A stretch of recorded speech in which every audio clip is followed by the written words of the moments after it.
Well, hello, everyone. Thank you so much for joining me. Tonight, we're talking about a 15-year-old boy who vanished from his Hendersonville, Tennessee home. And 1 year and 8 months later, we still don't have answers. His name is Sebastian Wayne Drake Rogers, and he has autism. He is on the spectrum. And the night that he disappeared, there was simply nothing to suggest that he was going to vanish on his own accord or anything other than that. There is recently a nerdy addict. He just went live on some discoveries that he has made, and I want to talk a little bit about that tonight, mainly about the polygraph test. Who has taken polygraph test? Who has denied polygraph test? We're going to get to all of that as it happened with receipts on the other side of this.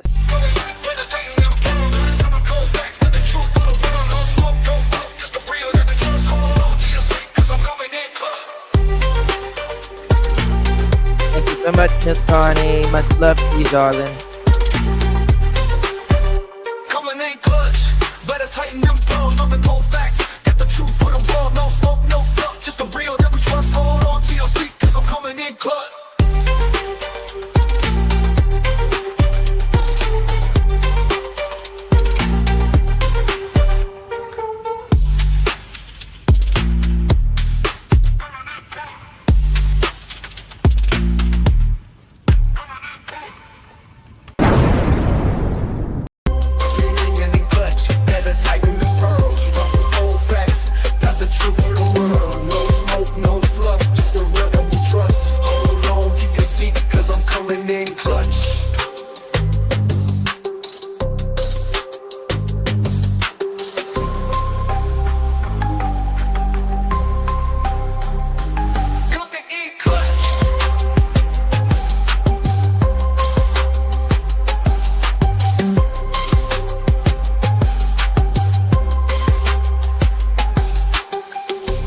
Coming in clutch, better tighten the pearls. Dropping cold facts, got the truth for the world. No smoke, no fluff, just the real that we trust. Hold on to your seat, cause I'm coming in clutch.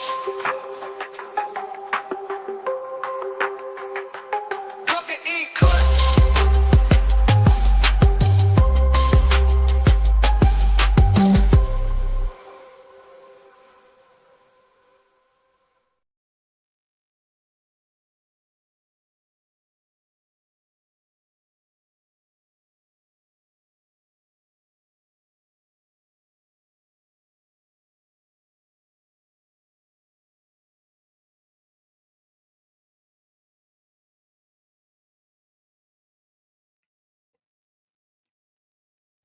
Well, hello, hello, hello, everyone. Thank you so much for joining me. Really do appreciate your time. You could have chosen to be anywhere on YouTube. You have a lot of options anywhere on the internet, anywhere in the world, and you chose to be right here. I know your time is very valuable, and I do appreciate you spending some time with me. Today is October 18th, 2025. It is currently 6:39 p.m. on the East Coast of the United States. Bonjour. Okay. Hello, hello, my beautiful pearls. Thank you so much for joining me. Tonight, we are talking about 15-year-old Sebastian Wayne Drake Rogers, who vanished from his Hendersonville home 1 year and 8 months ago. He was last seen February 25th, 2024, at his Stafford Court home in Hendersonville, Tennessee. This has been a case that has deeply divided the true crime community, no matter what side of you think may or may not have happened to Sebastian. There's a lot of passion in this case, and I understand that. I do. Guys, before we get started, if you don't mind, please, for my live chat and my replay crew, how are you? hit that thumbs up button. Would greatly, greatly appreciate that. And also share the live out for extra bonus points.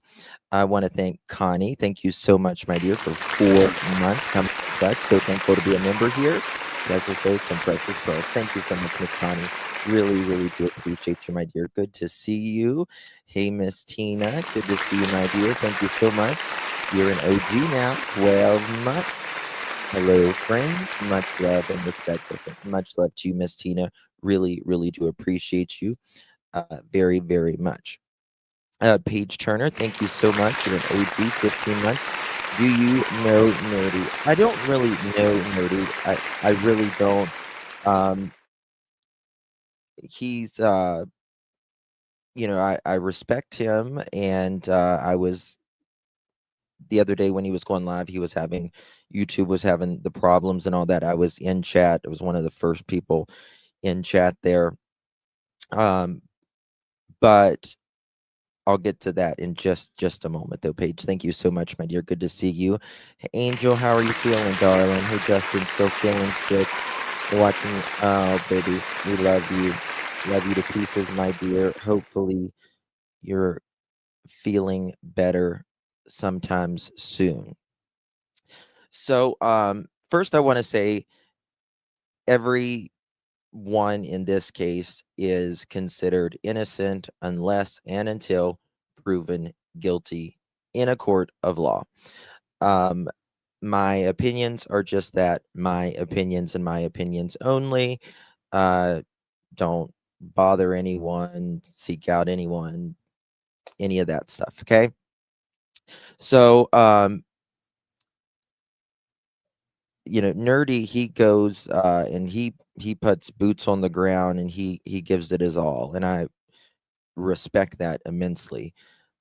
What he does, and people are saying that he has something to do with At Night, from what I've understood, and he doesn't. He does not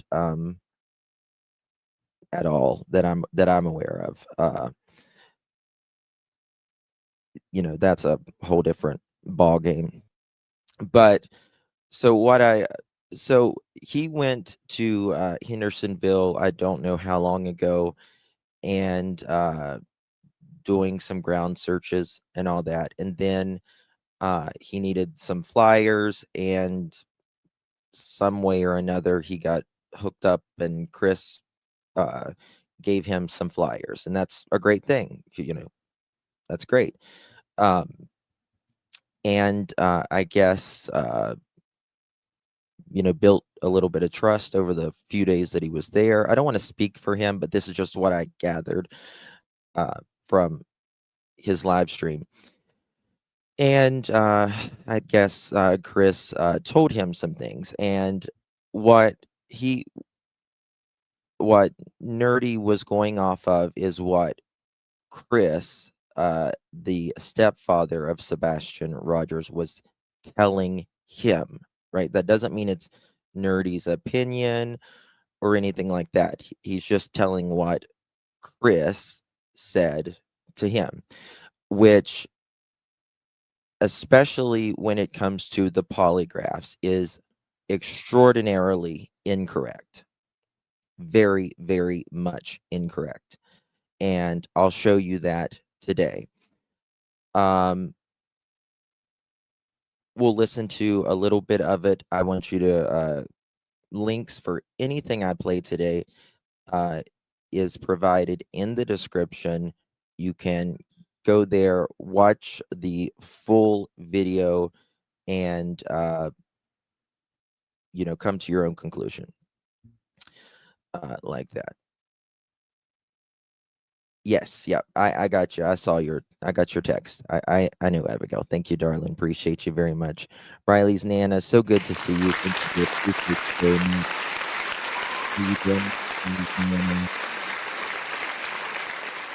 Really do appreciate you, my love. Thank you so very much for your support. And Serenity, thank you so much. A little off subject. Yes, they have found Kata's remains. They have. There's so much things happening right now. It's just hard to keep up, to be honest with you. So I wanted to play a little bit of what Nerdy, I guess, Chris had told Nerdy about they had at the year mark they had came in, according to Nerdy. Chris told him that they had came in and did some more warrants, and he was absolutely right.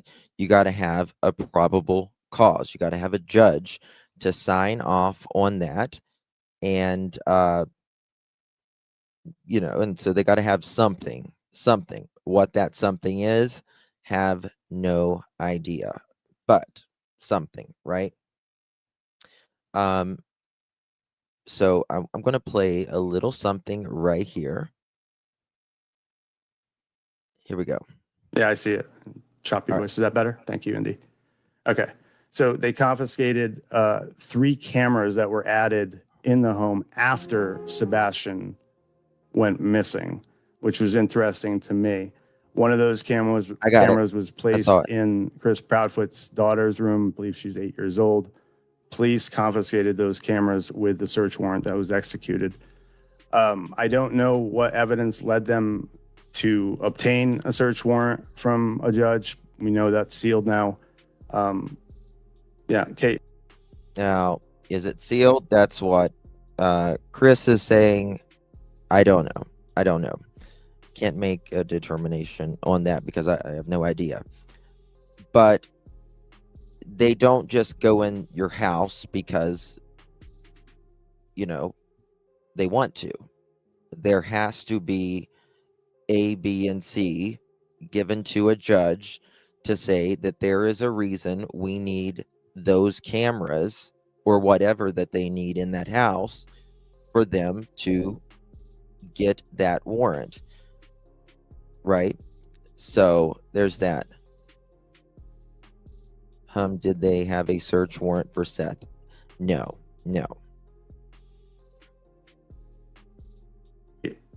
Which part do you need repeated?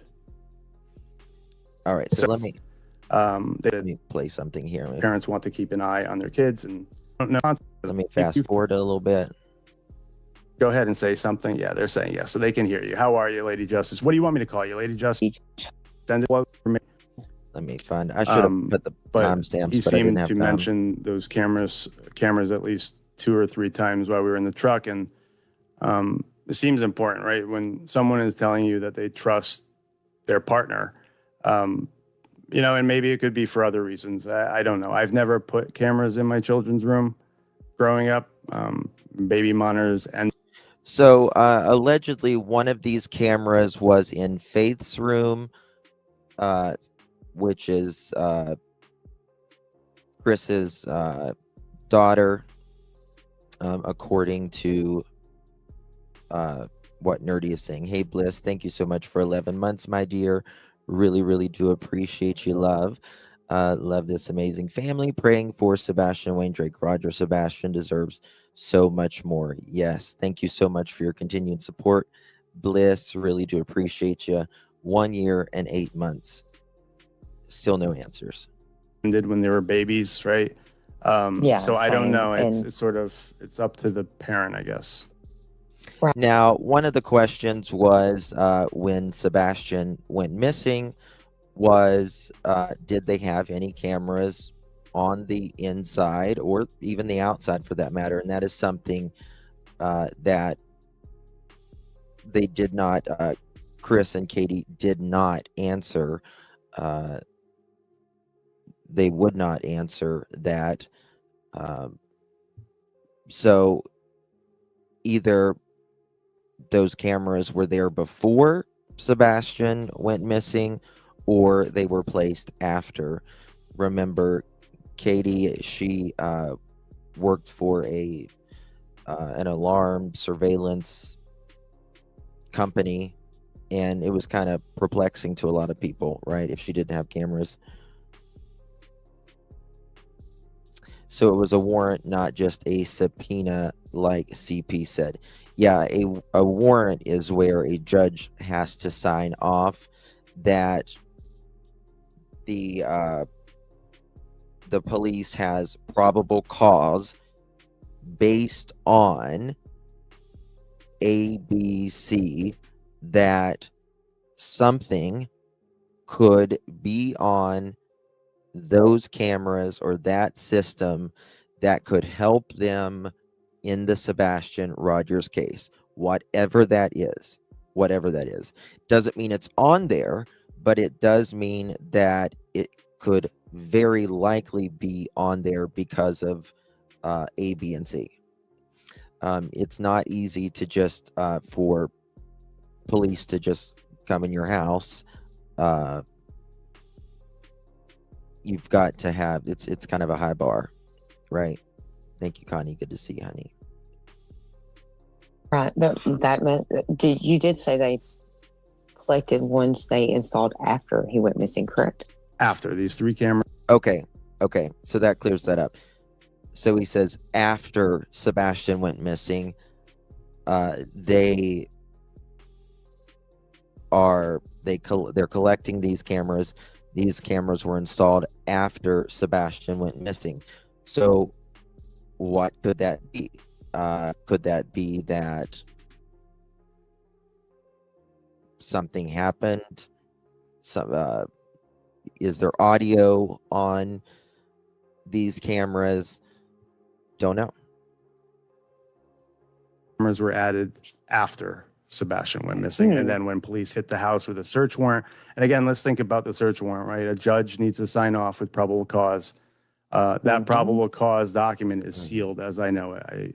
I reached out to him, said, can you pull the probable cause document? And they said it's sealed. Their attorney tried grabbing it. So I don't know what it means. I don't know what it means, but I felt like it was important. And it probably is. They're probably not going to get that because of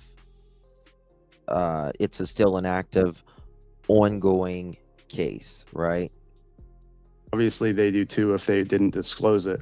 I reached out to TBI. TBI pointed me to Sumner. I reached out to Sumner County last night. They have not responded, but I know it's true because the neighbor that I spoke to originally, before I met Chris Proudfoot, she didn't know it was a search warrant, but she said, yeah, roughly maybe it was a year after Sebastian went missing. I saw a whole lot of cops parked out front. I don't know what they were doing, but that led me to obviously the information about the warrant. So. And we knew that there was something that happened about a year after Sebastian went missing, that they came back to the house. Again, what? No idea. No idea. Oh my goodness, Pamela, that is so generous of you. Thank you so much, my dear. Goodness gracious. Thank you, Justin, for all you do. You have such a big heart. Thank you, Miss Pamela. Much love to you, my friend. You are very kind and really, really do appreciate your support, my love. Good to see you, Miss Pamela. Very kind to me. All right.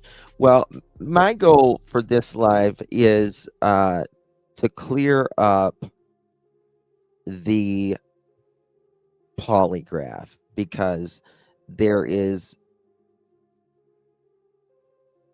wrong. That part is wrong. It's just absolutely wrong. And and again, it's not, I want to make it clear, it's not Nerdy that is wrong. He is just reiterating what was told to him. But I just want to show some receipts on that. I'll let you take the mic. Sorry. I do remember that. But I never did hear what they obtained. And definitely not that they obtained footage from after. That's going to take me a little bit to process. Yeah. Well, I'll go on. We'll talk about the dogs. I presume, first of all, people. Okay, let me. The send, he said, all right, they'll give him clothes. All right, so this is Chris talking about the scent, right? The scent, which, again, I again, was one of the first people to talk about this case.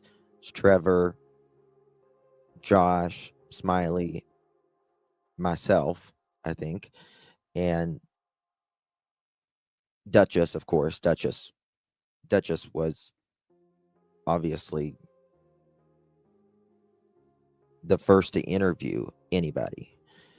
So she certainly was. Okay. Those socks, right, to pick up the scent. The scent, he said, led across the street. Okay. Now, again, if Chris said this is not correct. This is not how the dog scent happened at all. To the neighbor's house, and specifically to the playscape that they had. I guess they had a playground or like a little playscape swing set slide. I don't know. No. But the sniff dogs went to that area first. The canines went to that area first. If I remember correctly, he said this was in between the house of Bobby and their teens. It's not. It had nothing to do with Bobby and her teens, which is very interesting to me. That if Chris told Nerdy this, he knows how the dogs went. And I should have pulled up where he has spoken about the dogs on many channels, how the dogs went diagonally down, where the type of, like it went diagonally through the yard, close to where the 3 a.m. car showed up, and then it went straight up Kellen. So there's that. Tasha, thank you so much for 15 months, my dear. Really, really do appreciate you. Good to see you. Thank you so much for your support, my love. Good to see you. All right, so let's listen to this. And in between 3 Muslim women who lived in the house next to them. So the canines pick up the scent. They go into. So I guess Chris is telling Nerdy Addict here that it went to Bobby's yard and her neighbor where 3 Muslim women live. No, it didn't. And we also have which I'll play here shortly. I'm going to show some receipts here in a little bit.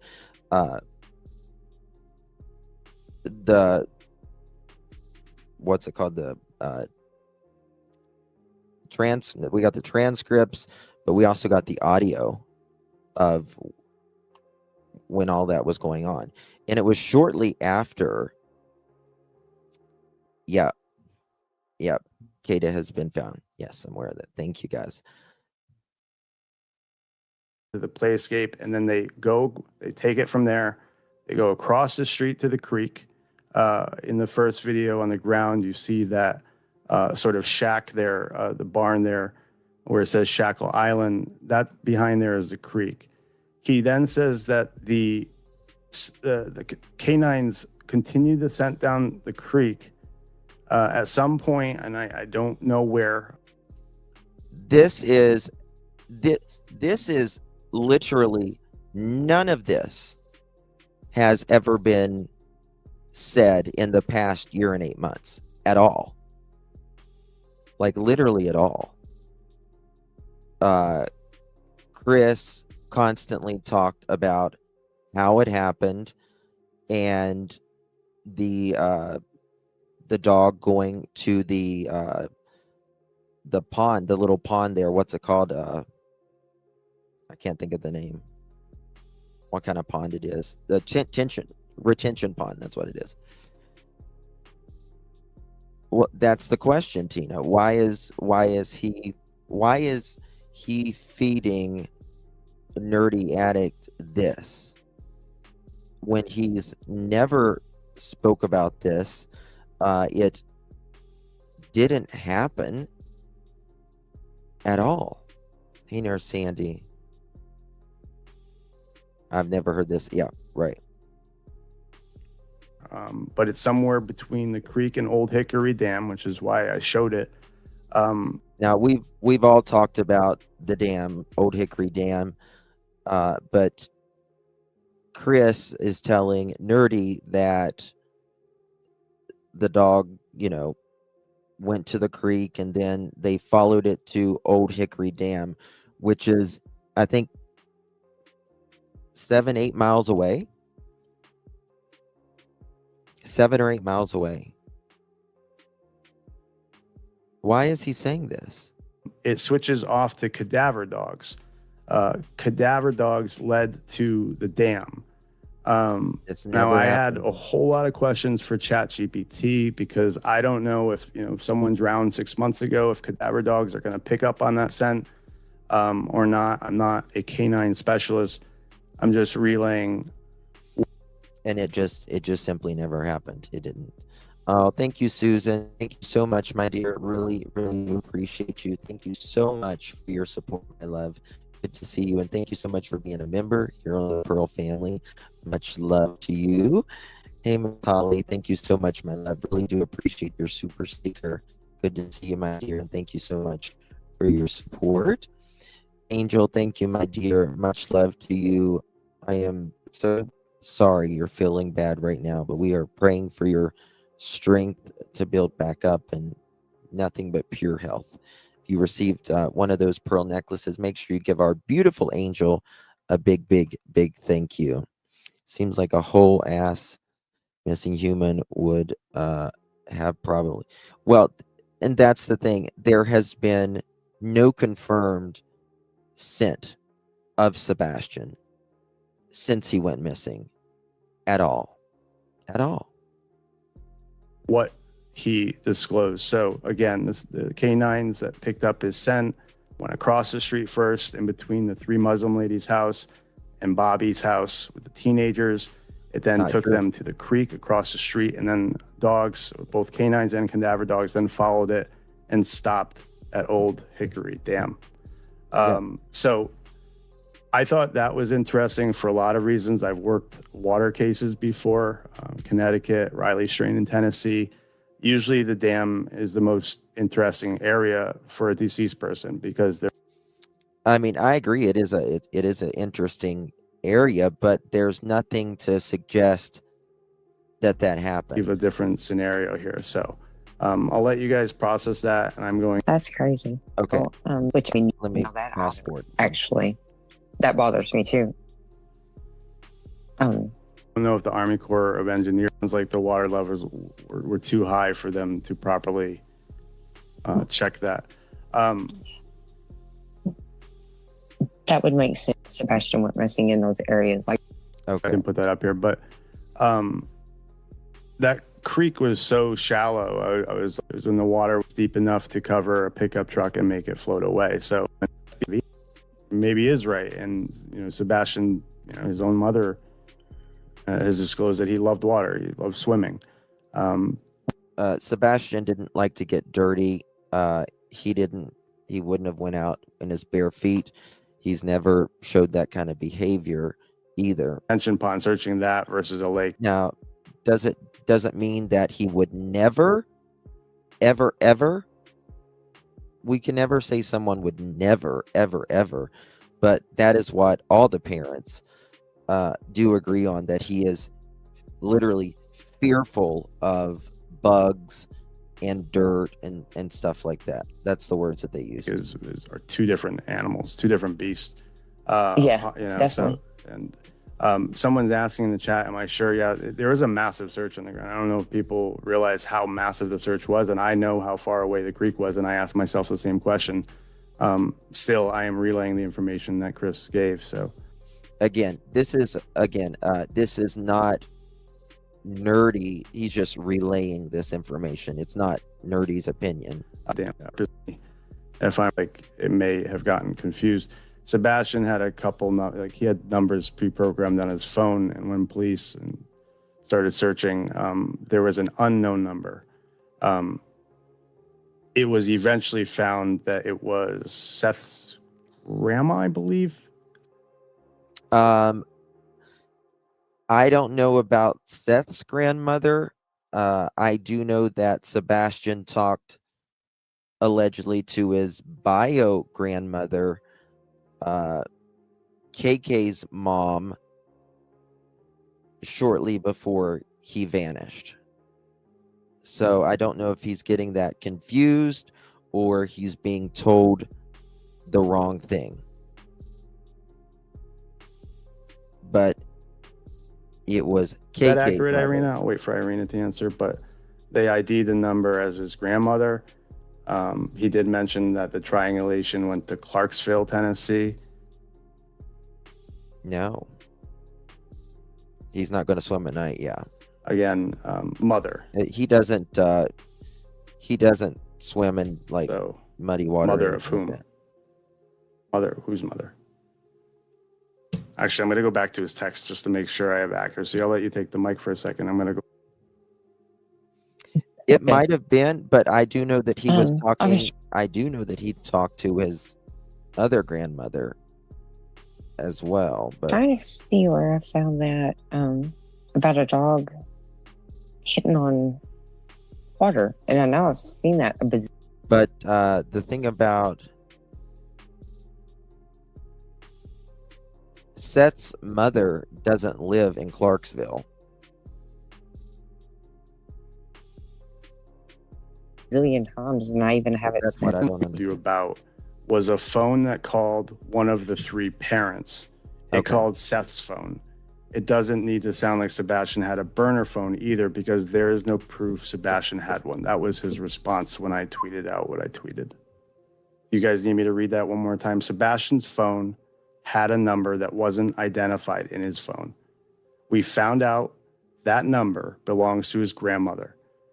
The burn cell phone that I told you about was a phone that called one of the three parents. It called A burn phone that called one of the three parents.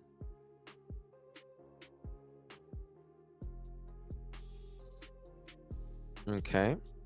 called Seth's phone. It doesn't need to sound like Sebastian had the three Hold on. parents. It called Seth's phone. It called Seth's phone. It doesn't need to sound like Sebastian had a burner Mhm. phone either, because This there's is more no BS. proof Sebastian It's just more had one. BS.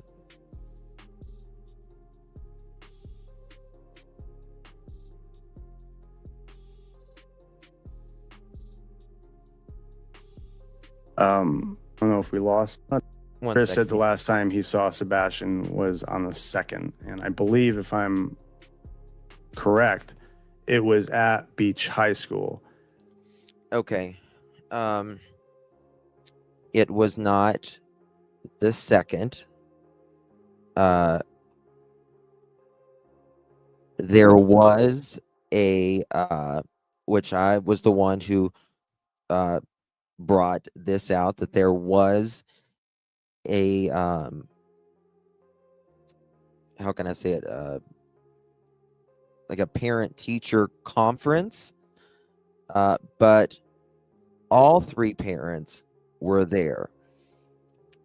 As you know, I've spoke to staff, or not, well, they spoke to me. They reached out to me actually from the school, and told me what their thoughts, their feelings, what they observed, what they saw, you know, Sebastian, what he was like and all that. Sebastian had a behavioral health issue with a teacher, acting in a way that wasn't appropriate with the teacher.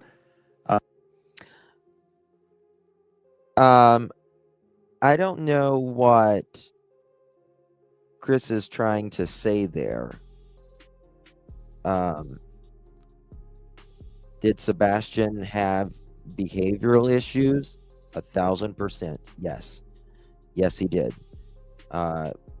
He wasn't easy sometimes, right? I mean, no kid is really, but you have, you know, a condition on top of that. it's difficult, but I don't understand what he means. And he got called down to the office for a sort of parent-teacher conference, if you will. This Yes, I did, Grandma. Thank you so much. His teachers loved Sebastian. Yes. So there was other parents there during this parent teacher conference. It wasn't just going, just Chris, Katie going in. It was Chris, Katie, Seth that went there. And there was multiple conferences that day. It wasn't just this special conference because of Sebastian. This is the interesting part. So Sebastian, because of his autism, when he And this right here, again, if Chris told Nerdy that, which I believe Nerdy is, I cannot even roll my eyes hard enough, and just can't. he traveled throughout the high school, there were only designated people that were allowed to travel with him. Yes, Meaning, when he went to a class or to the library, there were only a couple individuals that were authorized to transport him from one area of the school to another. That makes sense to you? He's smiling. Apparently, on the day that this happened, Chris sat down in the conference room, and Sebastian was walking with a girl, an older girl who I cannot wasn't believe this. authorized to walk him through the hallways of the school. Turns out that girl was dating one of the teenagers that lived at Bobby's house. I hope. Apparently, hold on. How did he say this? I want to hear this I have again. that. Wasn't Sebastian was walking with a girl, an older girl who wasn't authorized to walk him through the hallways of the school. No. Turns out that girl was dating one of the teenagers that lived at Bobby's house. I hope I have that right. He was not walking with this girl or anything. Sebastian did get to go to a few other classes. What the teachers told me, or the staff members, that most people with Sebastian's program that he's in, most kids don't get to go to other classes like that, but Sebastian got to go to a couple different other classes during the day.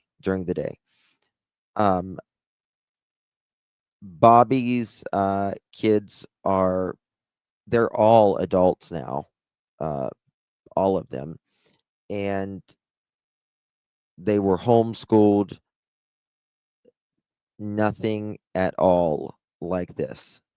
So it makes me wonder why Chris is saying this now. I just don't. I mean, I DC, thank you so much, my dear. Really do appreciate you. Very, very kind of you. Love you, darling. You're very sweet. Good to see you, babies. Yeah, and that's true, Sarah. Most special education, they stay in one room the entire day. Sebastian didn't. He did get to go to a couple different classes.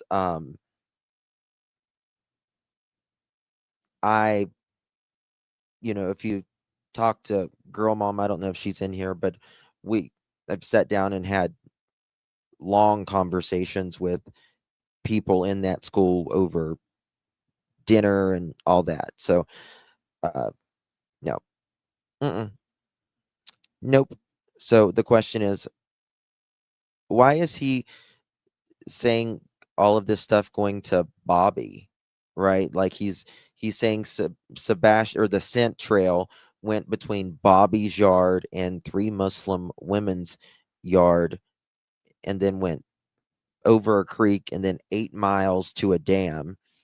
And then he's saying that there is this Sebastian was walking with somebody who he wasn't supposed to be, and oh, that just happened to be someone that is affiliated in the same neighborhood. He's also going to tell that Sebastian played flashlight tag. Again, never, ever, ever, ever happened in that neighborhood with Sebastian. Ever. Didn't.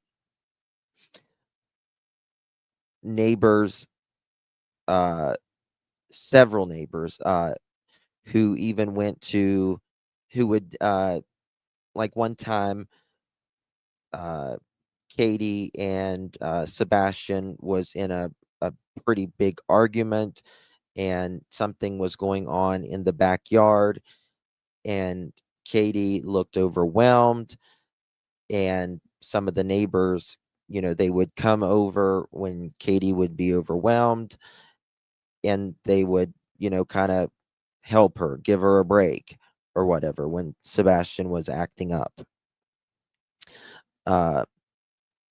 And they can tell you that there was no flashlight tag with Sebastian. Even Chris and Katie in the very beginning, they said Sebastian has no friends. That was their words. What do you want for Christmas, Sebastian? I just want friends. Right? So Sebastian did have, friends at school, but Chris said, he doesn't consider really them friends because, they didn't do, I guess, anything outside of school. So it's complete bullshit that he's been, that he lied to Nerdy. Right, because I don't know who the fuck Bobby is, besides hearing his name and knowing that it is teenage sons. But one of the teenage sons was apparently dating the girl that was walking Sebastian. It stood out as significant to Chris because she shouldn't have been. Right, that's his words. There were only designated. I don't know if they're teachers. I don't even like to refer to them as 3 Muslim women. But that's how it's being named there. I don't know what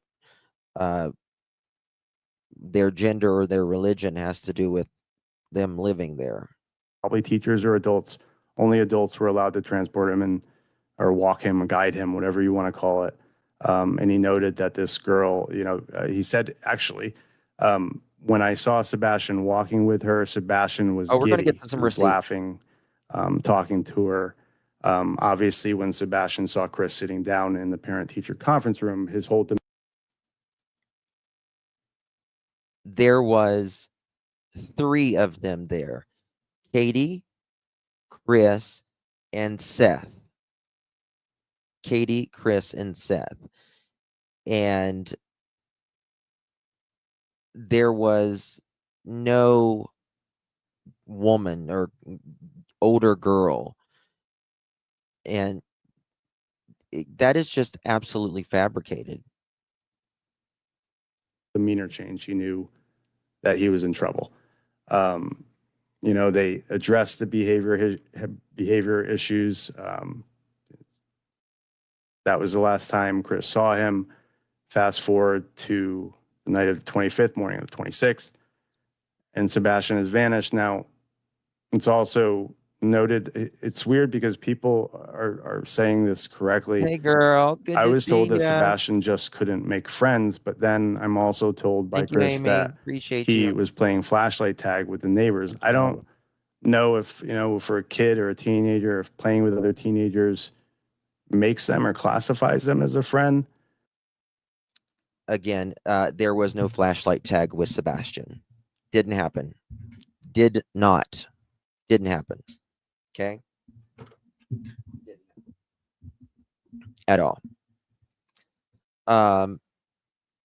Now, one thing I do want to cover, and this is really the reason for the live, that let me find the transcript and see if I can find it.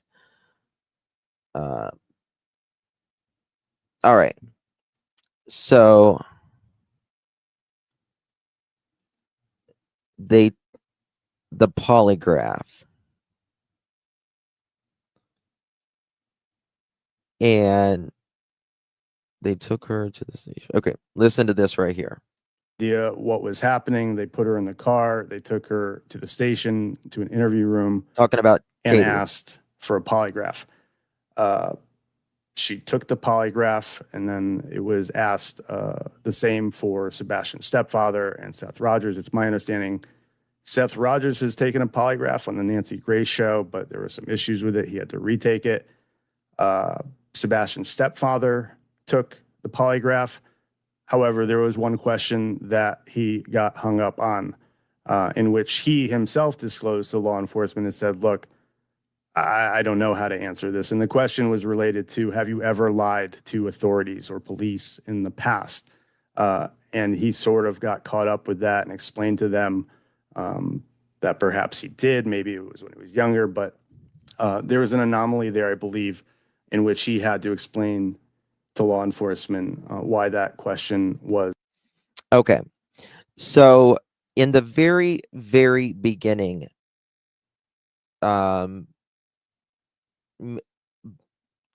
Chris and Katie had not done a news interview yet, anything, except they went on Duchess show, Duchess discussion, and they spoke with Duchess.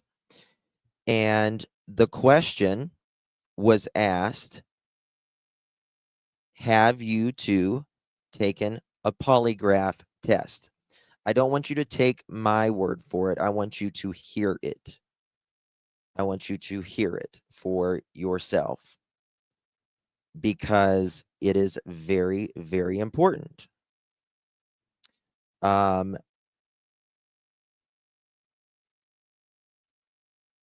Because what happened was there was some language that was used. Hold on. Give me 1 second, guys. I got to add this link.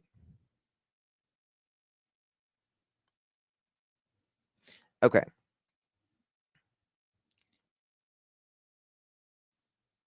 So what had happened, they had said, Chris, Katie, have you guys taken a polygraph test? And Chris said, and the answer is passed. We passed the polygraph test, right? And the way he answered it, it rubbed a lot of people's shoulders wrong.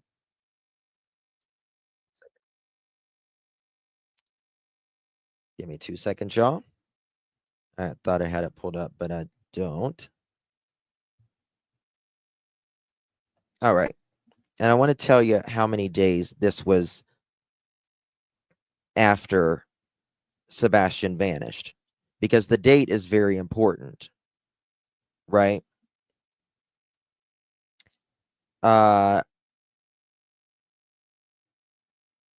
March 3rd, 2024. Okay. You look at my calendar here.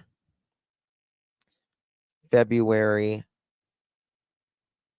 25th. Okay.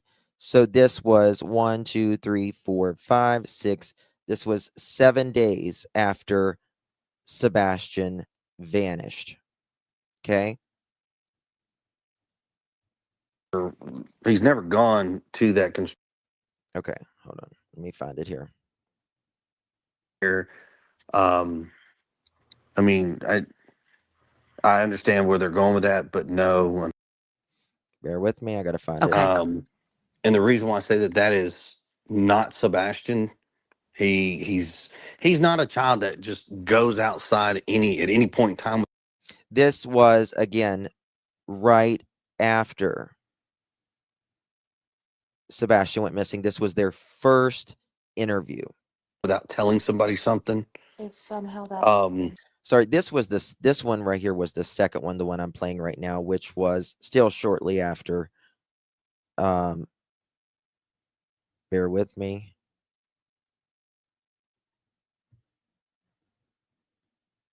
Just a couple days after the third, I'm pretty sure. Okay, so just listen. zero knowledge. Yeah, if it had happened, we don't know about it. Looks like missing in USA. So Sebastian's never went outside. You hear that? I mean, I just say listen. that is not Sebastian. He's not a child that just goes outside at any point in time without telling somebody something. If somehow that zero knowledge. Yeah, if it had happened, we don't know about it. Looks like missing in USA says, Listen. why are they wanting camera footage from Sunday afternoon? Because that we cannot release right now. Okay, That is not I something that understand. has been authorized us to. Right. put out. They wanted camera footage for Sunday evening, afternoon, which is before Sebastian went missing, right? It's very important. Let me know if the background music's too loud. The public. And we respect that 100%. Ginger Snap says, I was reading that his favorite song is Eye of the Tiger. That's a great song. He's got an eclectic taste of music. He is I have no malice or ill intent toward anybody. Everybody has an opinion. Of course. But what is factual is that the father, the mother, and myself have been extremely cooperative. We have been vetted. We have been checked out. We have been questioned and everything of that nature, and literally have been cleared. There is no wrongdoing. There is no negative input from the parents or any of the family. That is not true. Nobody was ever named a suspect, named a person of interest, and also nobody was ever cleared of anything at all. And this is one or the second interview that they ever did, right? Ever did. You know, you said there was, they had asked you if there was any flashlights that were missing, and that prompted you to go look. Tell me about that. There was some questions about the flashlight, so I just wanted you guys to reiterate that. Right. So Sebastian had a little, it's about. Now, here he says they asked them about a flashlight. They came to Chris. A little 3-inch. If you think about the little keychain flashlights, that you used to find at vendor tables, they give out for free, cheapies.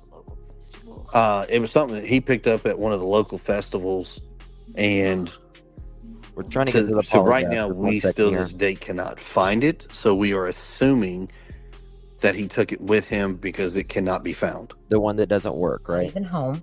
Correct, ma'am. Yeah. All right, And listen. Mom, you fell asleep on the couch. Hold on one second. Let me find it. All right, here we go. Do you all have camera footage in your home? I've heard people saying that too. That is some information that we cannot divulge at this time due to the ongoing investigation. Okay. They wouldn't answer the camera footage question. Thank you guys for being patient. Listen I here. do have Here we 4 go. or 5 more messages that just popped up that said, Listen, they want to know that you definitely took a polygraph and passed because it got cut off by a different question and they feel like you did not answer that. remember the second interview they did before the news or whatever. So I'm just asking one more time. This is the last time, guys. I'm going to revisit this question. Listen. Okay. For the record. Mo, he said he passed it, according to Amy. Well, hold on. Somebody asked the... See, even the host here said, Mo, he said he passed it. Now, listen to how he skirts around this. It was asked 3 different times in the interview. Did you pass? Now listen to his words. Question: was a polygraph taken and has it been passed? Yes. I didn't specify who or when, but what I can tell you, everything has been vetted completely. Polygraphs have come back as passed.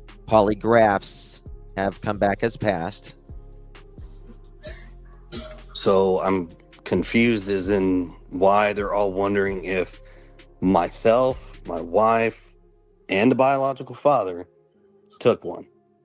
Because you're gaslighting the hell out of everyone right there. Katie took a polygraph very early on. Edgar, Chris, says he took a polygraph. Polygraphs came back as passed. He's going to say it 2 more times in this interview. I kind of got him out of order, but regardless, he says it 3 times total in this interview. He had not yet taken a polygraph.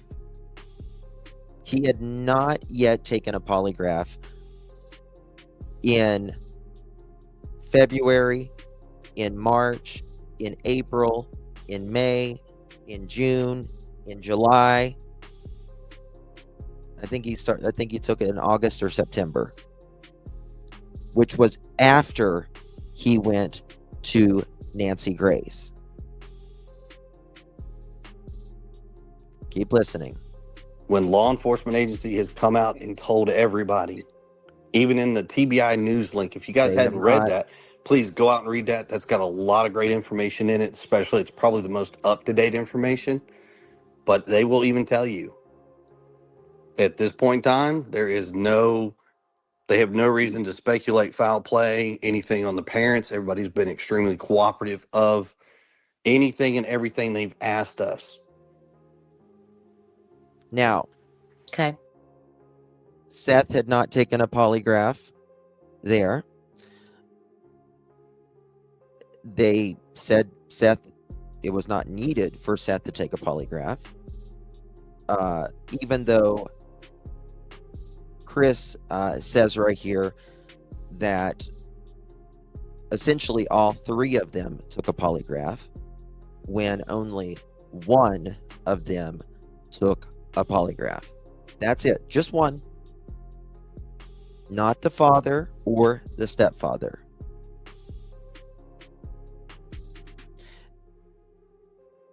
Chris goes on the Nancy Grace show. I'm going to show you those clips. He says that law enforcement said I didn't need a polygraph. Now,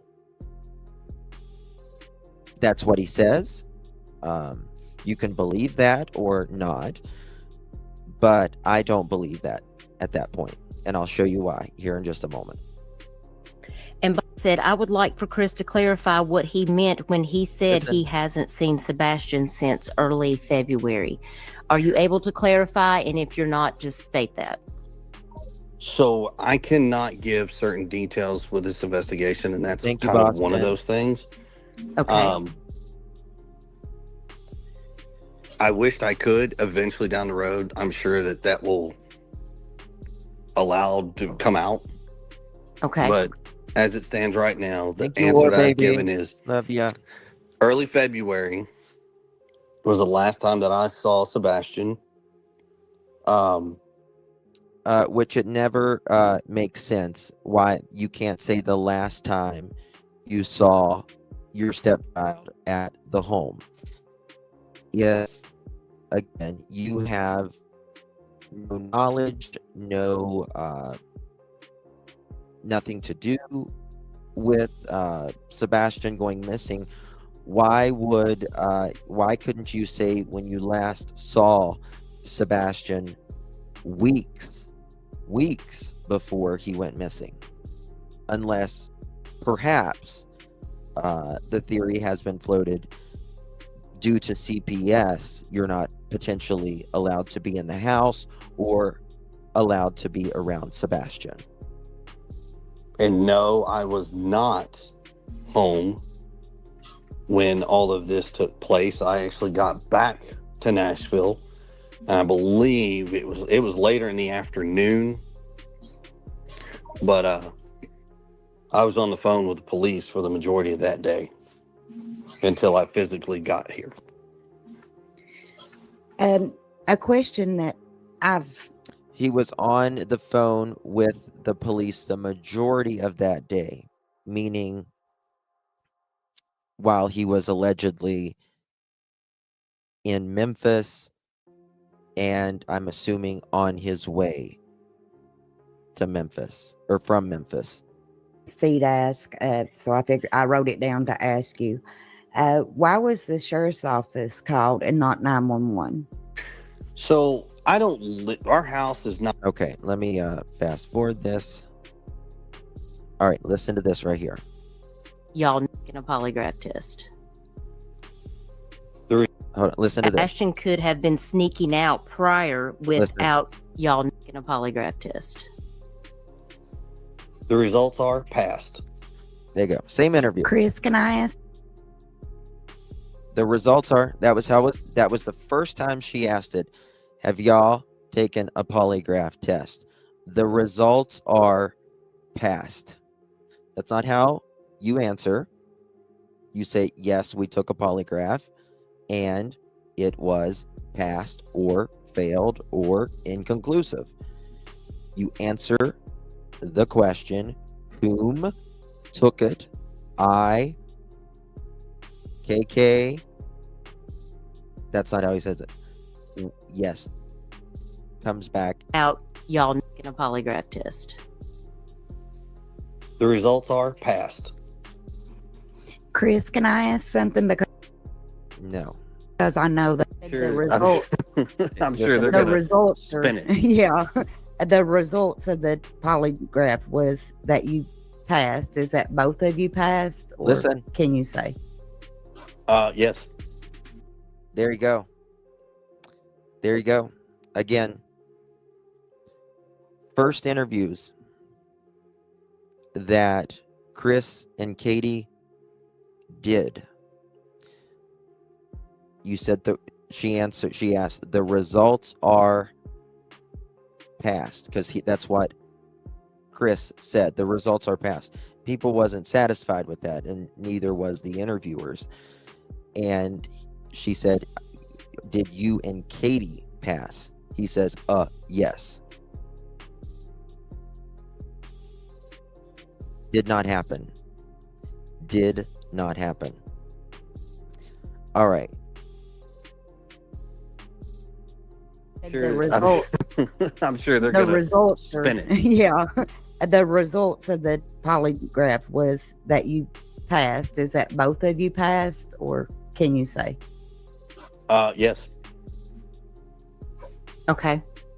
I think that was my question that was up next was, so you've both taken a polygraph test. That was some of the questions. I see a couple people asking that specifically. Did you take a polygraph test specifically? Chloe and Mo wanted to know specifically, could you elaborate? Did you take one and also pass? I've got a question, and a lot of people have been asking. There you go. There you go.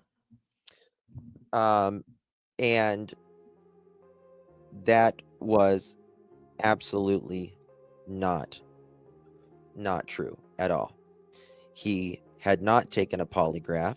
Seth had not taken a polygraph. So why was he saying that? Okay. Now, let me show you this. This is Nancy Grace. One second.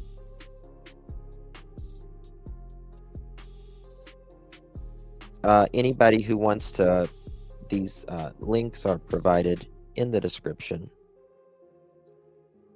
Okay. Because Nancy asked him, meaning Chris, to take a polygraph.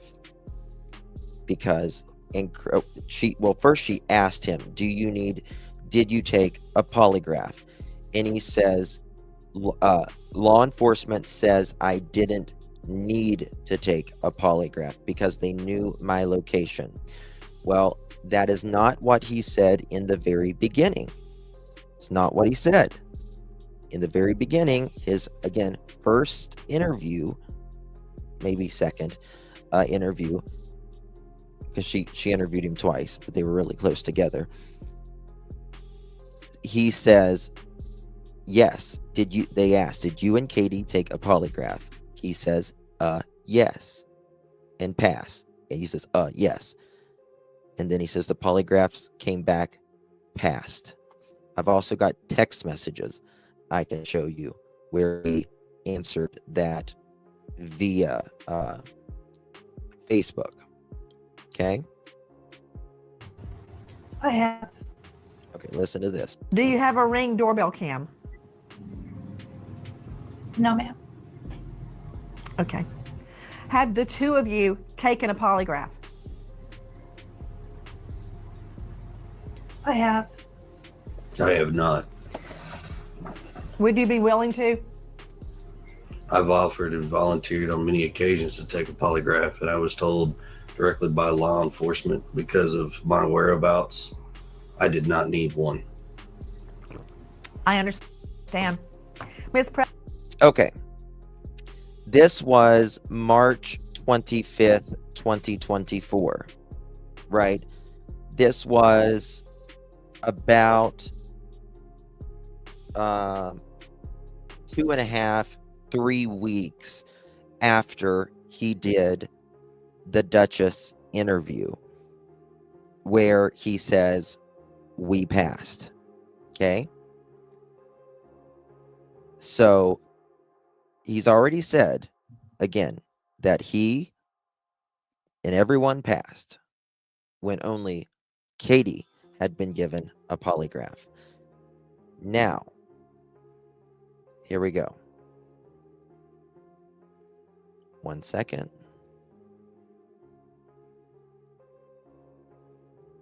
Deal, but that's just me. What questions were you asked during your polygraph? I was asked if I knew where my son was. I was asked if I hurt him. I was asked if I had hurt someone, among a few other questions. And Mr. Proudfoot, you have volunteered to take a poly? Yes, ma'am. If I were to set up a poly for you, would you take it? Name the place and time, ma'am. I'll be there. And you're headed back to Memphis right now. Are you in your RV right now? I am in my RV. We are not disclosing our current location just because of safety. All right. So he said, name the time and place. Right? Name the time and place. Well, Nancy named the time and place. She made it to where the head polygrapher from the DC FBI, he's the one who was over the DC FBI polygraphy division at one point, to come to wherever they were and do the polygraph. They didn't have to even go anywhere. They could meet him in whatever area that they want that was most convenient to Chris. Okay? Now, here we go. Let's see here. 1 second. Bear with me. I'm sorry, guys. I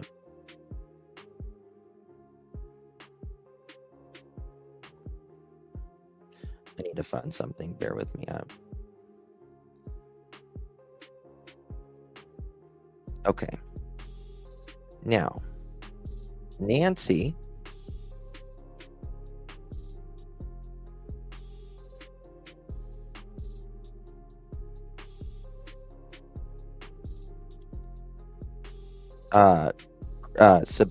Seth went on Seth went on Nancy Grace's channel.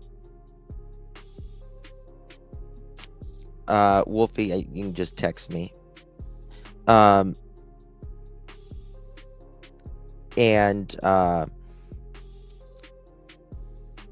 Seth has said, he has absolutely nothing to hide. He was 100% at work the entire time. Sebastian, from the time they were at the Roadhouse to the time the call came in that Sebastian vanished, he was literally in a jail whenever all of this was going on. He didn't leave. He was on the camera the entire time during his shift.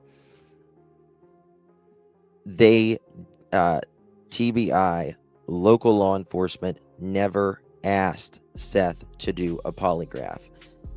If they ask, of course he'll do it. Of course he'll do it. They have never asked him. But, so there's that. Number 2, he took a polygraph on national television, which is the same thing Chris said he would do. After Nancy's people got in touch to do the interview or to do the polygraph with Chris, Chris says, TBI told me to not do the polygraph. No, that's not how it works. They don't care if you do 1,100 other polygraphs. They care about their polygraph, their questions, and all of that. And he never, ever ended up doing the polygraph with Nancy. However, Seth did the polygraph with Nancy. Katie Proudfoot, and that during the time this 13-year-old molested and raped Sebastian Rogers. Oh, God. It's Hold on. As the search goes on. Goodbye. Hold on. For a polygraph. It's Can we low. tune out all the static and the noise and try to focus? Hold on 1 second.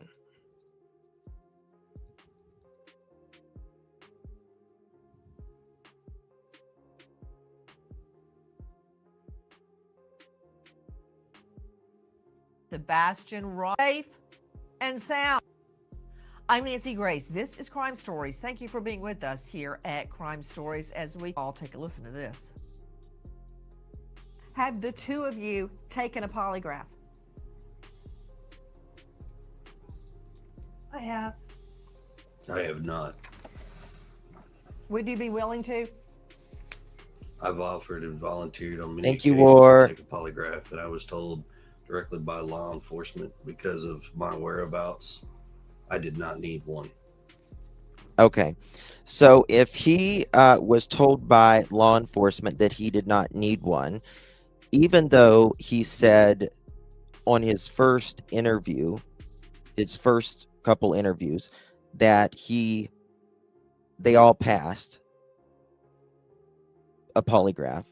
A few weeks later, he comes on Nancy, says that they said I didn't need one, and I volunteered.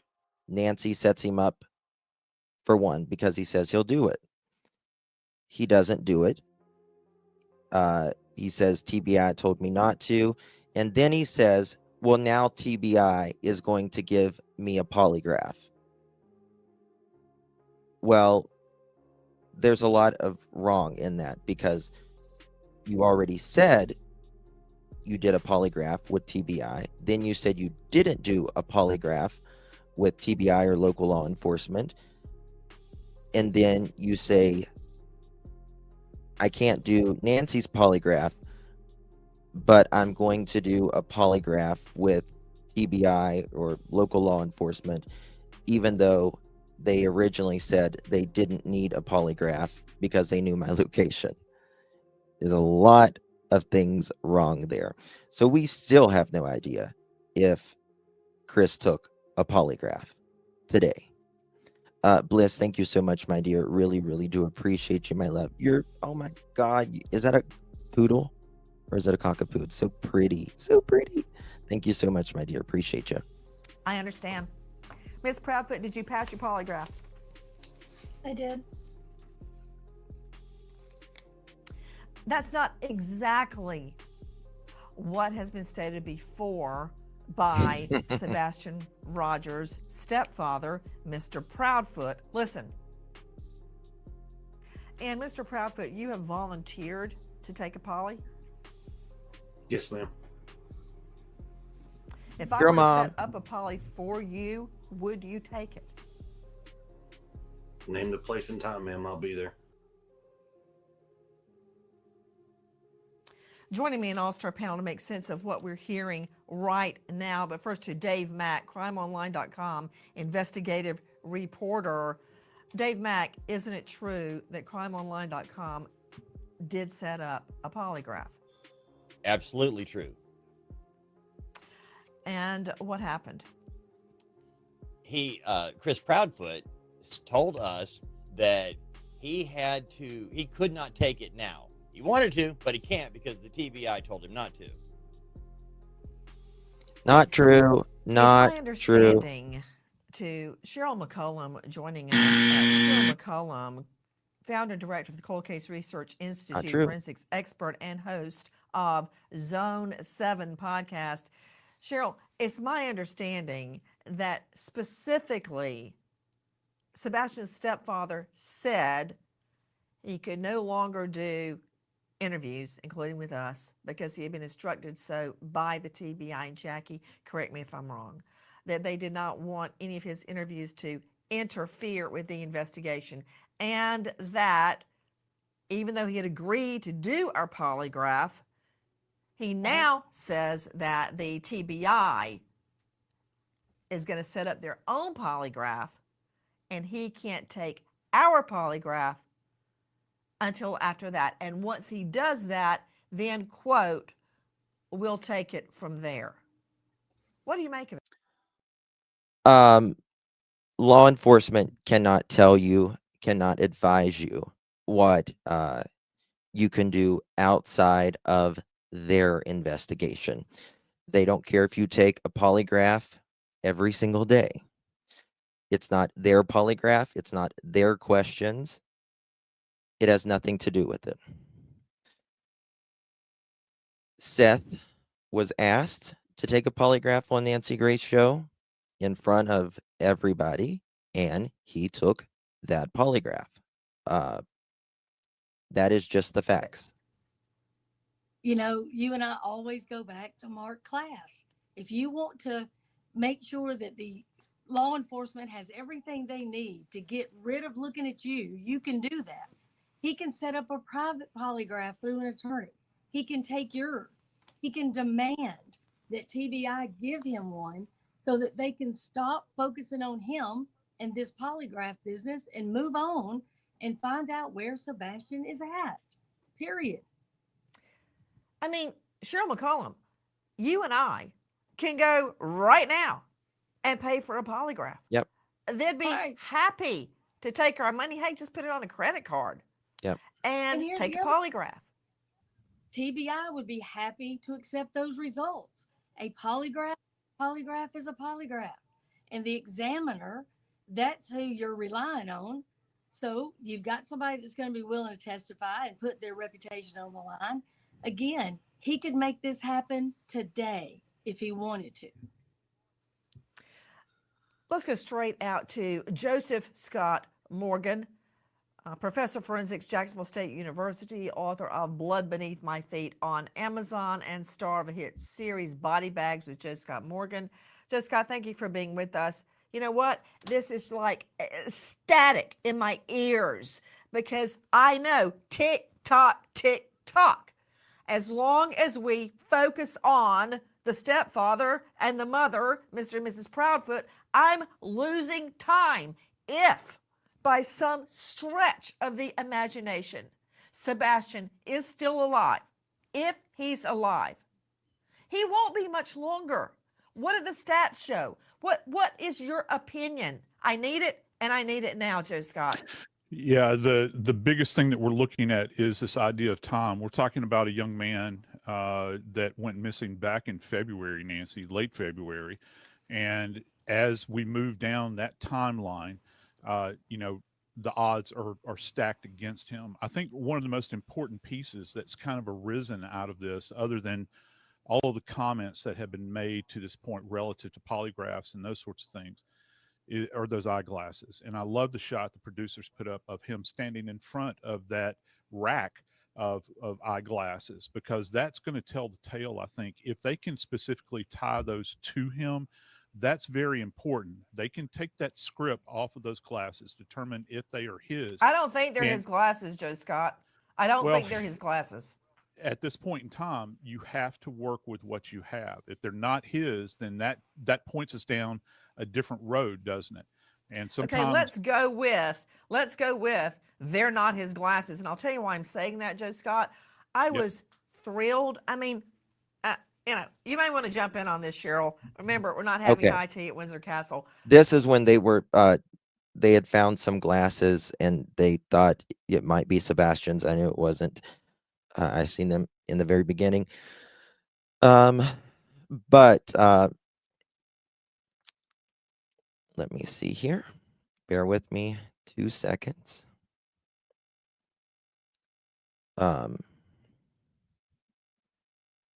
Here we go. So Nancy has it right there, right? Here we go.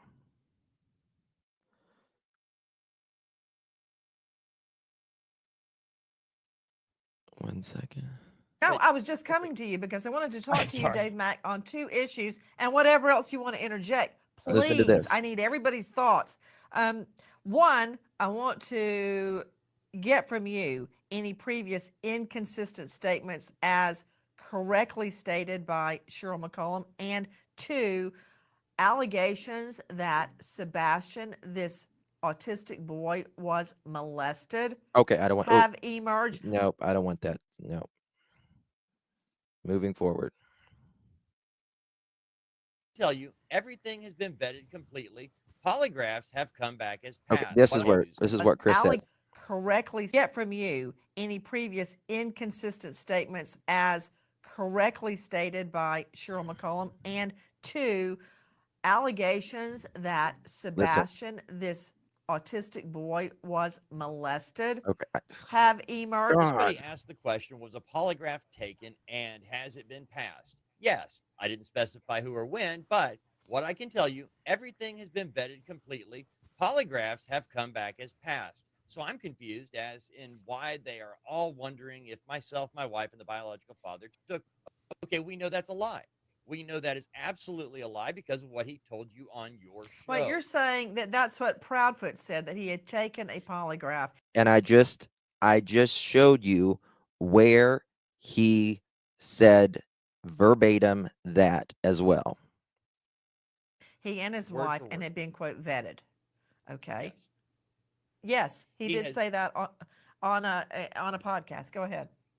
Okay, and then we also have the belt. You know, we have hitting Sebastian with the belt. I don't know if you caught this, but you know, when Seth Rogers was on your show last week, when we were talking about the belt, he started crying. I saw later Seth referred to it as he wasn't aware of the corporal punishment that Chris Proudfoot was handing out to his son, to Seth Rogers' autistic son. And, you know, we pointed out that he, Proudfoot, claimed it was years ago and it was one spank with the belt on his butt, but through clothing, which makes no sense to any parent in the history of mankind or any teacher at school that they would actually look into something through clothing like that. But they couldn't remember when, how long ago it was. And in another interview, he said 15, which means it had to have been in the last several months. So we. Yep. All right. Now, let's talk about Seth. Again, Seth was not asked to take a polygraph test through TBI, through local law enforcement. Hey, Daff. Thank you, Lakeside. Thank you so much, my love. Appreciate you very, very much. Good to see you, babies. Okay. If Seth was asked to take a polygraph through TBI or local law enforcement and he didn't, I would be side-eyeing the shit out of Seth. But it just never happened. He'll take one today, tomorrow, or whenever, right? This is just the truth about this specific situation, people, which is very important. When I put Sebastian's father, Seth, on the hot seat on national TV and asked him, would he be willing to take a polygraph? He said yes. He did take a polygraph. Right. And this is why I think, you know, if Nerdy watches this, I think Nerdy, after he makes his conclusion, I think he needs to go back and say, you know, if you said Seth wouldn't take a polygraph, he clearly did. And you said you took one in the beginning. Weeks later, on Nancy's show, you said you didn't need to take one because they knew where you were at. And you said you volunteered to take one. And they didn't need it because they knew where you were. And then you said, name the time and place. You'll take one for Nancy. Nancy gives you the time and place. And you say, well, I contacted TBI. They said I can't. No. And then you said, TBI will give me the polygraph now. Straight back out to Seth Rogers. Joining us is Sebastian's father. And now joining us is a renowned polygrapher, Kendall Schule, former head of the entire FBI polygraph program in D.C. There you go. There you go. Right there. He passed the test from the entire FBI polygrapher in DC. Why didn't Chris take this test? I just want to rewind that again. Straight back out to Seth Rogers. Joining us is Sebastian's father. And now joining us is a renowned polygrapher, Kendall Schule, former head of the entire FBI polygraph program in D.C., former special agent with the FBI in D.C. He is at Kendall Investigations. Also joining us, Tony Mathis, who is helping Seth Rogers as he walks this very, very rocky path. First of all, let me just get this out of the way. This is a yes, no, Kendall Schule. Did Seth Rogers pass his polygraph? Yes, he did. Okay, Seth Rogers, tell me about going and taking the polygraph. We want to hear every single word because I've got a stack of nasty online posts about you failing, about you not going, blah, blah, blah. A lot of trolls chiming in. Let's get to the truth of. See, people saying Seth did not take it, that he would not go. Did not happen. Didn't happen. Complete untrue. That polygraph. Seth, what happened? I showed up early for the polygraph. Mr. Kendall contacted me and told me that he'd be there well before the time that we had stated. So I showed up and He's a little sat in low. the chair and let him attach those things to me and took the polygraph. Have you ever had a polygraph before? No, ma'am. And what kind of questions did the polygrapher Kendall Schewel ask you? If I had ever wanted to harm anybody, if I ever wanted to hurt my son, if I had ever hurt my son, if I'd ever had anything to do with his disappearance. Did Seth ever hurt his son, meaning abuse his son? Past. Did he ever did he hurt his son? Past. You don't take a test, you know you'll fail. That's why CP never showed up for the polygraph, in my opinion. I question that as well. Right? Why wouldn't you? Why wouldn't you do it on national television? Do you all hear that? Yeah. I mean, this is the thing. If we want Sebastian found, we got to be honest about all the things, right?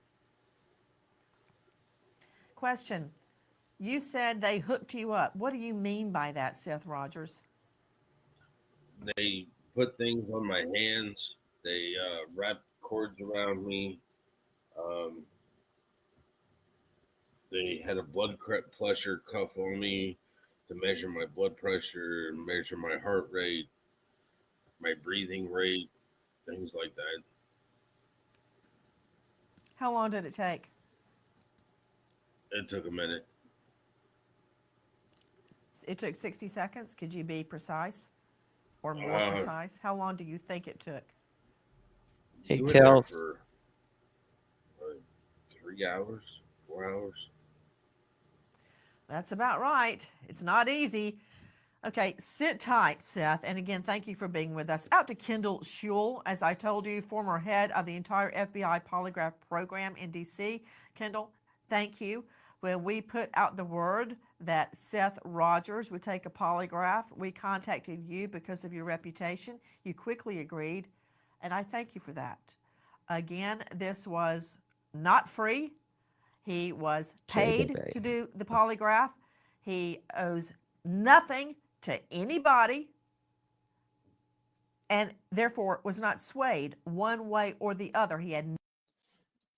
Again, Nancy's show paid for the polygraph for Seth.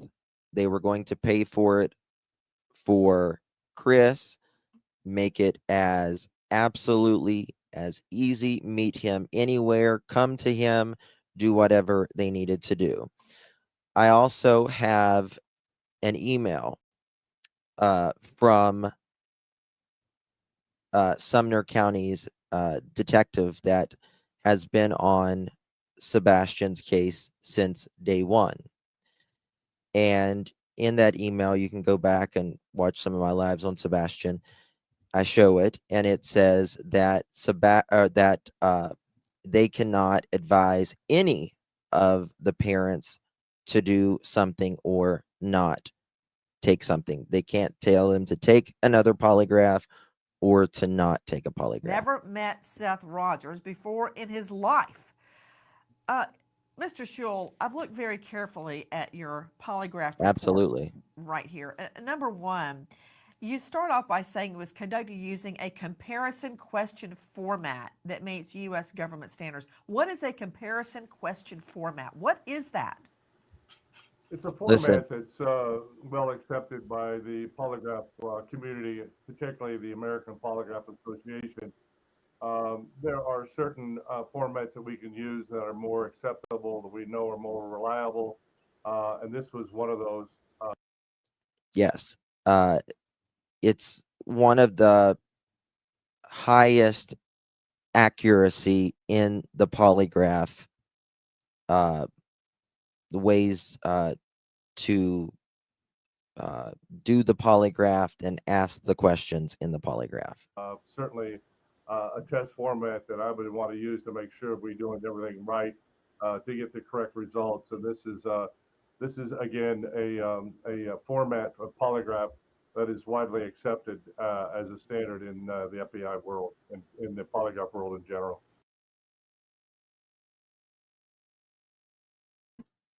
Oh, really, Mohawk? I can't remember. There's been so much stuff that happened. We all but there is that. Now, 1 second here. 1 second here. As I go back and check something. Bear with me, guys.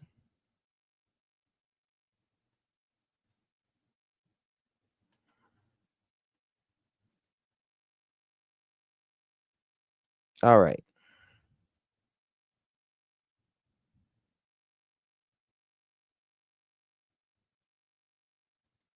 Here we go.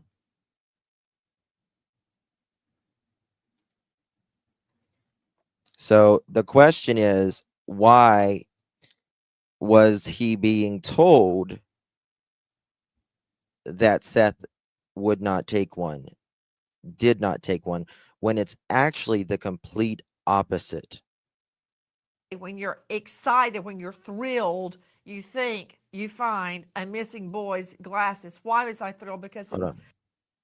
I was. So where does that leave me, Joe Scott? As we're all like, take a poly, take a poly. Why won't he take a poly? What really happened? Was he at work? Was he not at work? While we're all gnashing our teeth and switching our tails trying to figure out about Mr. Proudfoot, if this kid, this child is out there with his autism kicking in. Hold on 1 second.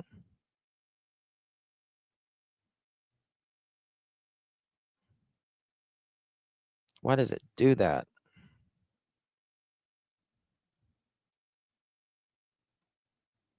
Correctly stated by Cheryl McCollum, and 2 allegations that. Okay, blah. Somebody asked the question, was a polygraph taken and has it been passed? Yes, I didn't specify who or when, but what I can tell you, everything has been vetted completely. Polygraphs have come back as passed. Hold on, that's not the one. This is the one, I'm pretty sure. Bear with me, guys.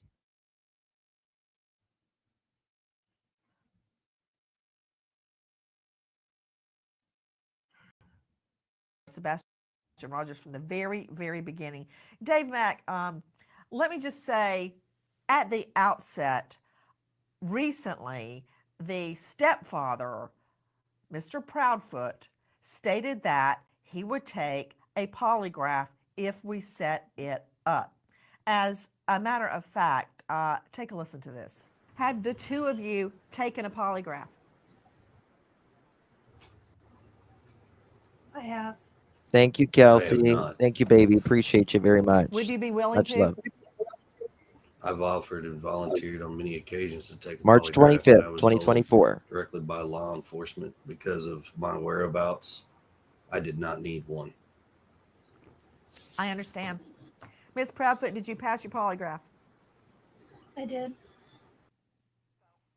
Okay, now listen to this. He says, I've offered and volunteered on many occasions to take a polygraph. I was told directly by law enforcement, but because of my whereabouts, I did not need one. So law enforcement, if they don't need you to take one, they're not going to waste their time nor their resources to give you one just to entertain you. After Chris said he would take one, well, first after he said he took one, and then he said he didn't take one because they didn't need him to take one. And then he says he'll take one for Nancy, and he doesn't take one for Nancy. And then he says, no, TBI is going to now give me one. Can't take it with you. Listen to more. Never happened. And Mr. Proudfoot, you have volunteered. There is still no proof that Chris has taken a polygraph. If you say, well, he said he took a polygraph, so you believe him. Well, he said that also in the beginning, and he didn't. He also said he would take one for Nancy, and he didn't. So I don't believe that he ever took one. I don't believe him. He still says he did.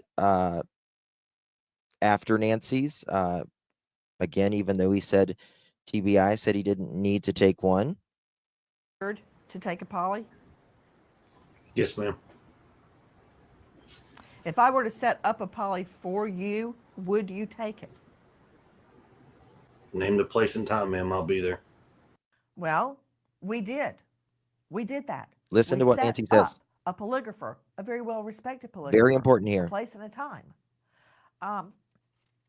Mr. Proudfoot tells us that he has been instructed by the TBI not to be on with us today and ask for help finding his son, his stepson, and not to take a polygraph. I've never heard of that. I always loved it when witnesses, targets, or defendants, anybody would take a polygraph. If I want my own polygraph, I will get one as an assistant district attorney. So I find that very curious that he would be dissuaded from asking for the help from the public, as we see a volunteer search launching right now with law enforcement, and not to take a polygraph. Now, very curious. Dave Mack, didn't Mr. Proudfoot, Chris Proudfoot, Sebastian Rogers' stepfather, didn't he tell us he would take the polygraph anywhere, anytime? Listen. Isn't that true? Yep. He said it. Anywhere you name the place, I'll be there. He also told us, should I believe him or my lying ears, that he has never taken a polygraph before. Didn't he tell us that? That's what he said. He told you that. Okay. Dave Mack, crimeonline.com investigative reporter, did he not tell another outlet he had already taken a polygraph and passed it? Yep, he sure did. Exact words. Explain, he said somebody please. asked. There you go. He did interviews. There you go. Did a number of interviews, Nancy, when and in this one particular, asked about, have you taken a polygraph? He said, somebody asked the question. This is a direct quote. Was a polygraph taken and has it been passed? Yes. I didn't specify who or when, but what I can tell you, everything has been vetted completely. Polygraphs have come back as passed. So I'm confused as in why they're all wondering if myself, my wife, and the biological father took one. Exact words. That's what he said. Yeah, he was saying that Seth even took one back on March 3rd or 4th. Never happened. Okay, but Seth Rogers, this is Sebastian's dad, his bio dad.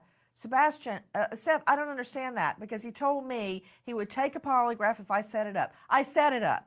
I went through a lot of hoops to get it set up. One convenient to him in the area where he says he's working. There you go. Then he wouldn't take it and blames the TBI. So now I find out he's told other outlets he's taken one and passed. Do you know the truth? I don't. I really don't know, but I'll tell you what. I volunteered to take polygraph. I was told that I wasn't. I didn't need to because they have my location and whereabouts, but I still volunteered. And if somebody wants me to take one, that's something on my own free will. Exactly. That's something on his own free will that even in the email that I have from the detective on Sebastian's case, said he could do whatever he wants, any of the parents. I haven't been told by TBI that I can't take one. He has not been told by TBI that he cannot take one because they don't advise. What happened? Hitting Sebastian with a belt. What happened? That was actually several years ago, and it to was Mr. Proudfoot, to Mr. Proudfoot, to Mr. Proudfoot. Mr. Proudfoot, what happened? Oh, I'm sorry. I misunderstood. I thought you were asking Katie. Sebastian had gotten in trouble. He got caught. I had asked him, I said, hey, you got to have a punishment for this. He says, yes, sir. And I said, okay. I agree, Mohawk. So I gave him a swat with a belt on his buttocks on the outside of his clothes. One swat. Okay. One swat on the rear end with a belt. Okay. Listen to more. Was that the first time you had ever hit him with a belt? Yes, ma'am. The one and only time, actually. When was this? Years ago, ma'am. Any idea how many? 3, 10, 1? It probably at least 3 years ago. I don't understand how that turned into a CPS or Child Protective Services complaint. How were they alerted that you hit him with a belt? That did not turn into a CPS service call. Well, I don't believe him there either, personally, because he says in another interview, mind you, a 15-year-old boy was mad. Meaning Sebastian was mad. But didn't it? I've got a lot of things I need to dissect very quickly. Dave Mack, you and I have been scouring the internet and speaking to various witnesses. Mr. Proudfoot tells me to my face that he hit Sebastian with a belt. This is an autistic boy. An autistic boy. Do they, at his level of severity of autism, and I've got an expert, Courtney Lasky, is going to explain this to me. I did not teach this in law school. How would that affect a child with autism? But that said, I want to focus on what I'm hearing, Dave Mack. Help me, Dave. I'm hearing that it happened years ago. In both of those quotes where you heard Chris Proudfoot speaking, he said several years ago. Then he says, when I press him on that, he says at least 3 years ago. However, he stated a different scenario to a different person. Explain, Dave Mack. Listen. He did a YouTube interview, and in that interview, he described the actual belt whack. And, in your interview, that was on said Smiley's. That the belt whack did not lead to a CPS call. However, in this other interview... No, stop. I asked you about the age of Sebastian when Sebastian was hit with a belt. One thing at a time, brother. The age of Sebastian. He said it was 3 years ago. He said in another interview that the 15-year-old boy was upset.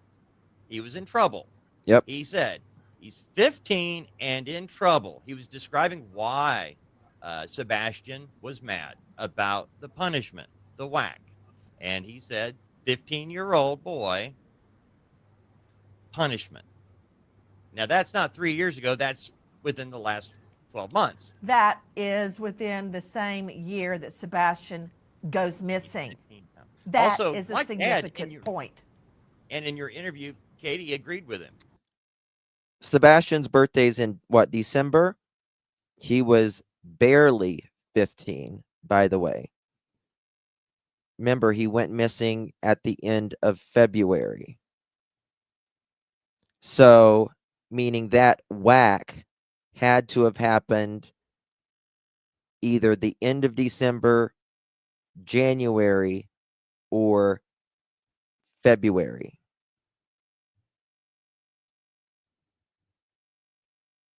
She was saying, yeah, at least 3 years.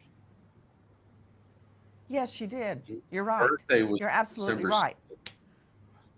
Yes, there was CPS reports before he went missing. What's that? His birthday, December 7th. That's right. Yeah. He just turned 15.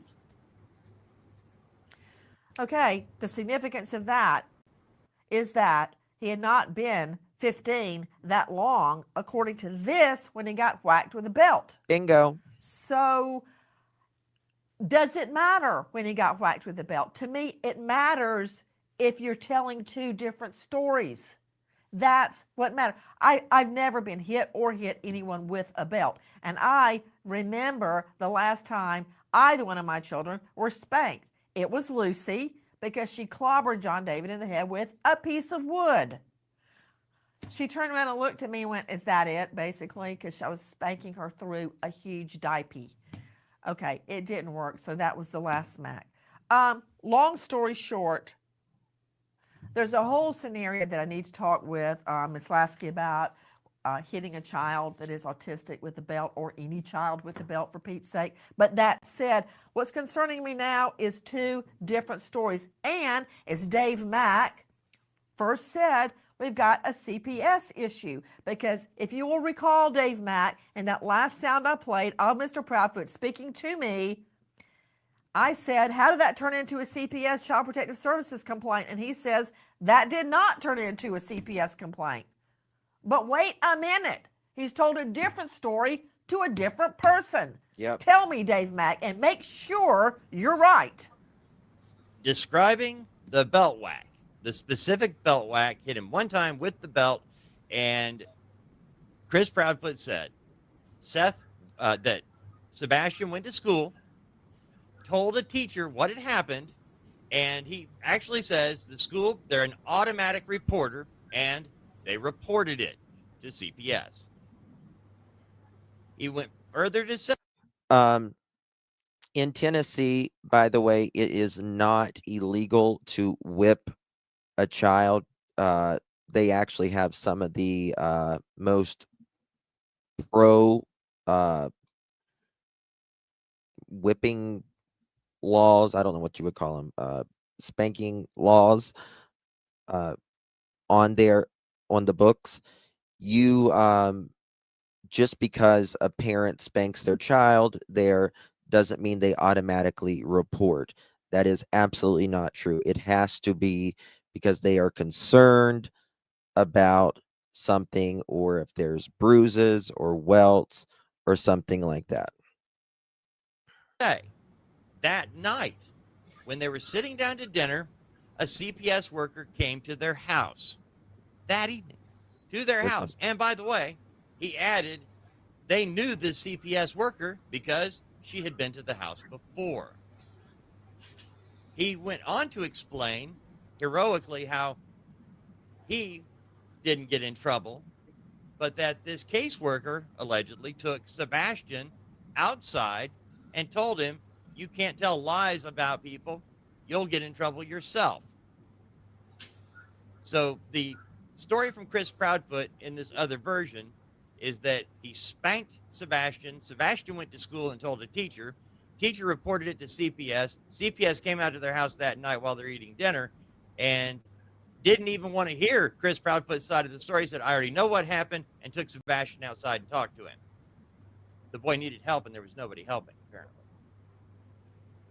Okay, Liz, if you don't mind, could you play 23 for me one more time? Listen to Sebastian's stepfather, Mr. Proudfoot. Was that the first time you had ever hit him with a belt? Yes, ma'am.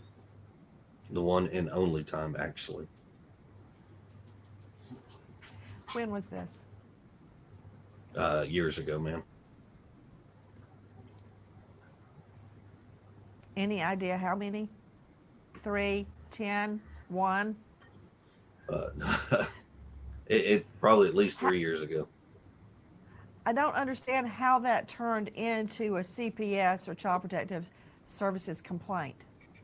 How were they alerted that you hit him with a belt? That did not turn into a CPS service call. As we go to air right now, we are learning a new search is being conducted by LE law enforcement volunteers. Okay. Now, I want to show you something.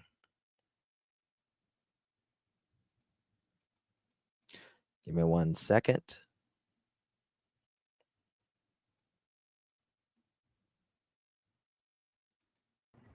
The teacher reports it to CPS. CPS comes to the house. That case has nothing to do with Sebastian getting spanked. That had everything to do with Sebastian didn't like being in trouble. So he thought by reporting it to a teacher, they were going to come to the house and they're going to take me out of the house and do this, do that. We're going to come to that had everything to do with Sebastian didn't like being in trouble. So he thought by reporting it to a teacher, they were going to come to the house and they're going to take me out of the house and do this and do that. Come to the house and they're going to take me out of the house and do this and do that. We're going to come to the house and they're going to take me out of the house and do this and do that. We're going to come to the house and they're going to take me out of the house and do this and do that. That is what the CPS case was about. And yes, I laughed at it because when I explained to Sebastian, very detailed, what happens, he thought it was a joke. When the CPS lady shows up and looks at him and says, Sebastian, you can't false report. That will get people in trouble and you can get in trouble. And then she explained to him what happens. What did he say you did to him? Can I ask you, what does that have to do with the price of eggs in China when it comes to the disappearance of Sebastian? Because I'll tell you why. Because you're wondering why people are coming at you. And it's because he was in your home last. That was the last place he was seen. Yes, so he was. When we hear these things, it's like, okay, let's just clear it up. There you go. There you go. He thought that they were going to kick me out of the house. Why would Sebastian even think that? Yeah. And see what happened. Because I'll tell you why. Because people, I'm not saying me, but I've seen people say, hey. Okay, that's the great thing. That's the great thing about having your opinion. Yes. That's an opinion. That's not a fact. That would be considered abuse. Okay. Yeah. I mean, so by definition, that's weird. That's what I'm trying to get y'all to understand. You can say your opinion, and that is fine, but you have to back it up and say, what I'm stating is just an opinion. There's no fact to it. When you don't say that, you leave it open to interpretation for a lot of people to take it and run with it. That was a lot of the problems with this. And there will be people, I can get people from CPS that will say, hitting a child with a belt is an abuse. But here's the thing. You're right. That doesn't have anything to do necessarily with Sebastian and his disappearance. It can be a good indicator, though. It can really be a good indicator. But what it does is it creates a narrative in people's minds that we need to clear up and change, Chris. We need to clear it up and change it. Okay? So, and no, a lot that's not. No. Nope. Okay, that's what I heard. Hold on. So let's do that. So we just did. Okay. If now you did go on Nancy Grace and say that CPS has never been called, and no, that's not. No. Nope. Okay, that's what I heard. What did you say? She asked the question about a situation, and she asked me if I had ever had CPS called on me. I believe is what the question was. I'm going to tell you right now, I don't exactly know what the question was without hearing it again. So I'm not going to answer you with something without having it. Then why is he saying no in front of you? Okay, that's fair. That's very fair. Very fair. And so let's move on. Okay, so nothing came of that from you hitting him with a belt. Has there ever been any, and people are going to ask, has there ever been any violence in your home as far as Sebastian is concerned? No. Okay. Now, Gray asked, why is Seth being treated so different? Because of how Chris came on and became so angry. Yeah, I don't, and once again, that's the difference. But how about just saying thank you to the people that want to help? 1 second. Okay. Thank you to everyone, which if you go back and listen. Okay. All right. So there's that. So I wanted to clear all of that up today, that Sebastian or Seth took a polygraph on national television.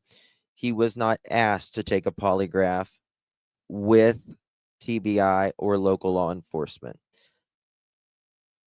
Chris said in the beginning that he, Katie, and even Seth passed a polygraph on March 4th or 5th in the first two of Duchess, which was the first interviews that he ever did, and then later states that I think it's what is it, March or May?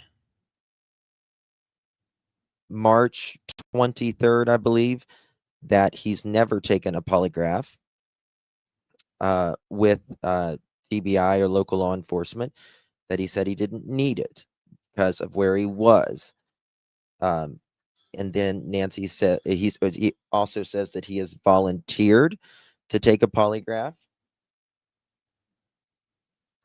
And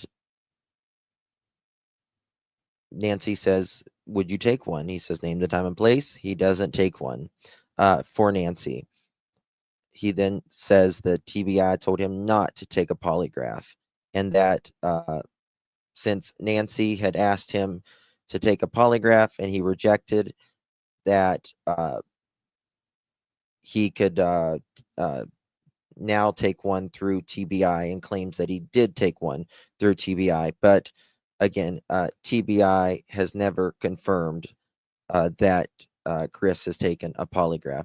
The only person we know that has actively 100% taken a polygraph and passed is actually Seth Rogers, was with the polygrapher for the DC FBI of the entire polygraphy division for the FBI in DC. So there's that. Hope I cleared that up in every way possible as best as I could. And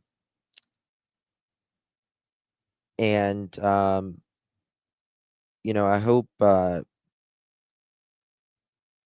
Nerdy ask him you know, what's up with him saying this. The things with the dog going through Bobby's yard and some other neighbor, and them going to a dam. Never heard that before. I know a lot about this case, things I've said and things that I've not been able to say. One thing that Nerdy did say was that the TBI and local law enforcement can't agree on some things with Sebastian's.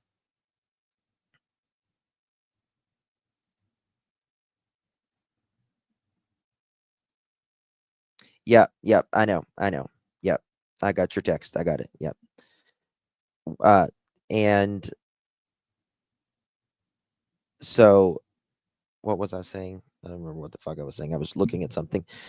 That the TBI and local law enforcement can't agree on certain things in the Sebastian Rogers case. Yes, that is absolutely true. I said that months and months ago. There are things in this case that they cannot agree on. And in my opinion, that's the reason why this case has not moved forward on very specific things in this case. But ask yourself, if there was a search warrant and a probable cause, and they went back there a year later after Sebastian vanished, they're not doing this to Seth. Now, whether you like Seth or loathe Seth, it's not, really matters in this. You got to ask yourself, they are not doing this to Seth.